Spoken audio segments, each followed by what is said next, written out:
Dieu aime celui qui donne avec joie. Pour l'aide à apporter aux chrétiens de Jérusalem, c'est inutile de vous écrire. Je connais votre bonne volonté. Avec les gens de Macédoine, je me suis vanté à votre sujet. Je leur ai dit, les chrétiens de la province d'Achaïe sont prêts à donner depuis l'année dernière. Et votre ardeur à rendre service a entraîné presque tout le monde. Pourtant, je vous envoie ces frères pour que vous soyez vraiment prêts, comme je l'ai dit. Dans cette affaire, j'étais fier de vous. Il ne faut pas que ce soit pour rien. En effet, si les gens de Macédoine viennent avec moi et ne vous trouvent pas prêts, j'ai peur d'une chose. Nous qui sommes sûrs de vous, nous allons être couverts de honte, et vous aussi évidemment. C'est pourquoi j'ai pensé qu'il fallait demander aux frères d'aller chez vous avant nous. Ils vont s'occuper des dons généreux que vous avez déjà promis. Ils vont les recueillir. Ainsi on verra que vous donnez de bon cœur et non avec regret. Il faut le savoir. Celui qui sème peu de graines récolte peu, et celui qui sème beaucoup de graines récolte beaucoup. Chacun doit donner ce qu'il a décidé dans son cœur, sans tristesse et sans être forcé. En effet, Dieu aime celui qui donne avec joie. Dieu a le pouvoir de vous donner en abondance toutes sortes de bienfaits. Aussi vous aurez toujours tout ce qu'il vous faut, et vous aurez encore suffisamment pour faire de bonnes actions. Les livres saints disent « Il donne généreusement aux pauvres, sa bonté dure toujours ». C'est Dieu qui donne les graines aux semeurs et le pain pour la nourriture. Il vous donnera les graines à vous aussi. Il les multipliera et les fera pousser. Ainsi votre bonté produira beaucoup de fruits. Dieu vous rendra riche de 1000 manières, et vous pourrez vous montrer très généreux. Alors beaucoup remercieront Dieu pour ces dons que nous leur ferons de votre part. Par cette offrande, vous rendez service aux chrétiens de Jérusalem. De cette façon, vous leur donnez ce qui leur manque. De plus, vous les encouragez tous à remercier Dieu du fond du cœur. Vous montrez que vous obéissez à la bonne nouvelle du Christ. Vous mettez généreusement en commun ce que vous avez, avec les chrétiens de Jérusalem et avec tous. À cause de tout cela, ils reconnaîtront la valeur de ce service, et ils rendront gloire à Dieu. Dieu vous a donné en abondance de grands bienfaits. Pour cela, ils vous montreront leur amour en priant pour vous. Remercions Dieu pour ses bienfaits extraordinaires. Paul se défend contre ceux qui l'accusent. Moi, Paul, je vous fais une demande personnelle à cause de la douceur et de la bonté du Christ. On dit que je suis timide quand je suis en face de vous, et énergique avec vous quand je suis loin. Je vous en prie, ne m'obligez pas à être énergique quand je serai parmi vous. Mais certains pensent que nous agissons pour des raisons humaines. Alors oui, contre cela, je veux utiliser toute mon énergie. Nous sommes des hommes, c'est vrai. Pourtant nous ne luttons pas d'une façon humaine. Non, les armes qui nous servent à lutter ne sont pas des armes humaines. Mais leur force vient de Dieu pour détruire tout ce qui lui résiste. Nous détruisons les façons de penser qui sont fausses. Nous renversons tous les raisonnements que des orgueilleux opposent à la connaissance de Dieu. Nous voulons changer l'esprit des gens pour qu'ils obéissent au Christ. Et quand votre obéissance sera parfaite, nous serons prêts à punir tout acte de désobéissance. Regardez les choses en face. Si quelqu'un est persuadé d'appartenir au Christ, il doit être sûr d'une chose une fois pour toutes. S'il appartient au Christ, nous aussi. Le Seigneur nous a donné l'autorité pour construire votre communauté et non pour la détruire. Je suis peut-être trop fier de cela, mais je ne vais pas en avoir honte. Je ne veux pas avoir l'air de chercher à vous faire peur par mes lettres.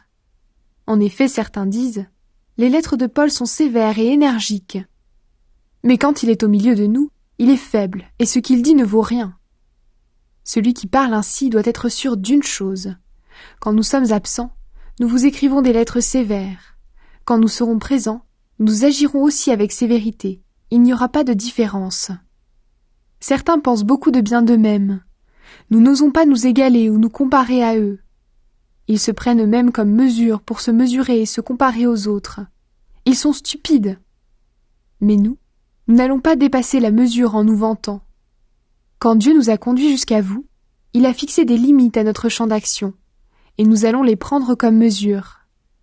Quand nous sommes allés chez vous, nous n'avons pas dépassé ces limites. Nous sommes vraiment arrivés les premiers jusqu'à vous avec la bonne nouvelle du Christ. Nous ne dépassons pas la mesure en nous vantant à cause du travail des autres.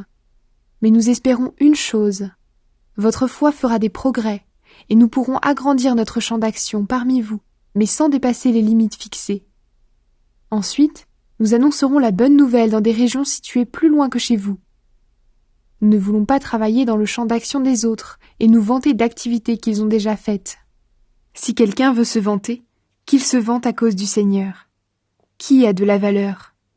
Ce n'est pas celui qui se félicite lui-même, c'est celui que le Seigneur félicite.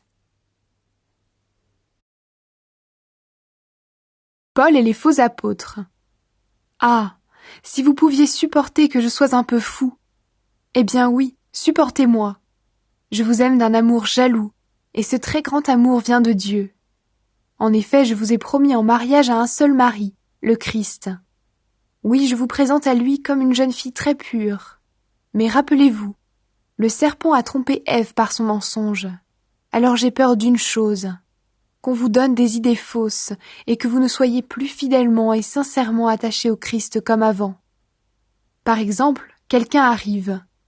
Il vous annonce un autre Jésus, un Jésus que nous n'avons jamais annoncé. Ou bien, vous recevez un autre esprit, un esprit que vous n'avez jamais reçu. Ou alors on vous annonce une bonne nouvelle que vous n'avez jamais reçue non plus, et vous supportez très bien cela. Pourtant, je pense que j'ai autant de valeur que vos espèces de grands apôtres.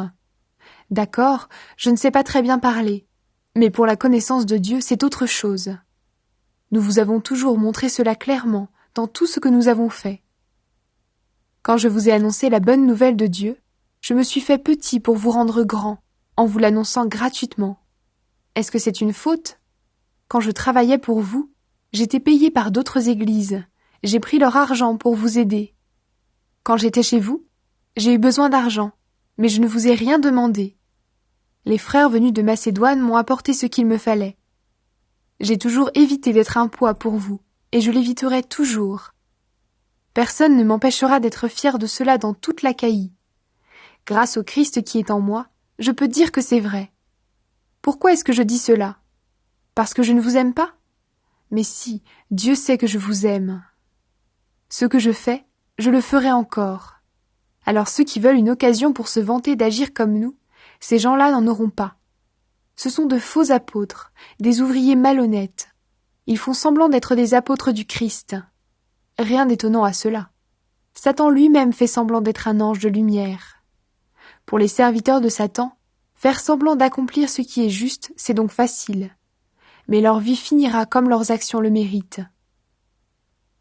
Les souffrances de Paul. Je le répète, ne pensez pas que je suis fou. Ou bien alors, acceptez que je sois fou, et je pourrais, moi aussi, me vanter un peu. Ce que je vais dire, je ne le dis pas comme le Seigneur le veut, je le dis comme un fou. En effet, je suis sûr d'avoir des raisons de me vanter. Beaucoup se vantent pour des raisons humaines. Eh bien, moi aussi je vais me vanter. Vous qui êtes des personnes sages, vous supportez volontiers ceux qui ne le sont pas. Les gens vous rendent esclaves, ils profitent de vous, ils volent tout ce que vous avez, ils vous méprisent, ils vous frappent au visage et vous supportez tout cela. J'ai honte de le dire, nous avons été trop faibles. Pourtant, si quelqu'un ose se vanter de quelque chose, je vais l'oser moi aussi, même si je parle comme un fou. Ils sont hébreux, moi aussi. Israélites, moi aussi. De la famille d'Abraham, moi aussi. Des serviteurs du Christ, je le suis bien plus qu'eux. En disant cela, je parle encore comme un fou.